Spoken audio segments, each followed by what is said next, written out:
თელავში ერეკლეობისთვის ემზადებიან. მეფე ერეკლე მეორის 305 წლის იუბილე განსაკუთრებულად აღინიშნება. ღონისძიებებთან დაკავშირებით 6 და 7 ნოემბერს თელავში სატრანსპორტო მოძრაობა დროებით შეიზღუდება. უკვე გადაიკეტა ქალაქის მთავარი გამზირი. 7 ნოემბერს თელავ ქალაქობას აქტივობები დილიდან დაიწყება და ყველა ასაკისა და გემოვნების ადამიანზე იქნება მორგებული. საღამო კი გალა კონცერტი დასრულდება.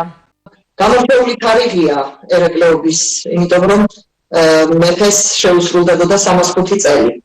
შესაბამისად, ჩვენ შევეცადეთ, რომ მრავალფეროვანი ღონისძიებები მიგვეძღვნა ხვალინდელი დღისთვის და ძალიან ბევრ სტუმარს ელოდება სატახტო ქალაქი.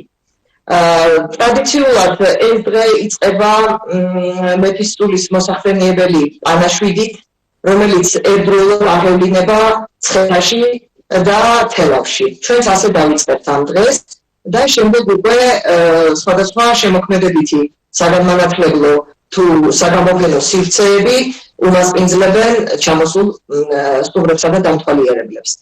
გვაქვს ფოლკლორული კონცერტი, რომელშიც მონაწილეობას მიიღებენ ადგილობრივი ანსამბლები და გუნდები.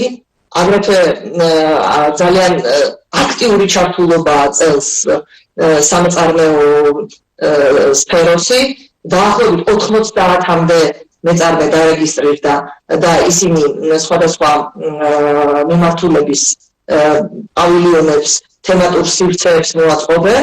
აგრეთვე იქნება კულინარიული კუთხე და რასაკვირველია ამ დღეს სატახტო ქალაქს სტუმრობს სამეფო ოჯახი, ველოდებით ბატონიშვილს და სამეფო ოჯახის წარმომადგენლებს სტუმრებთან ერთად და დასახელდება სამეფო ოჯახის მიერ დაარსებული უკვე ტრადიციად ქცეული ჯილდოს ერეკლე მეორის ორდენის წლევანდელი კავალრები.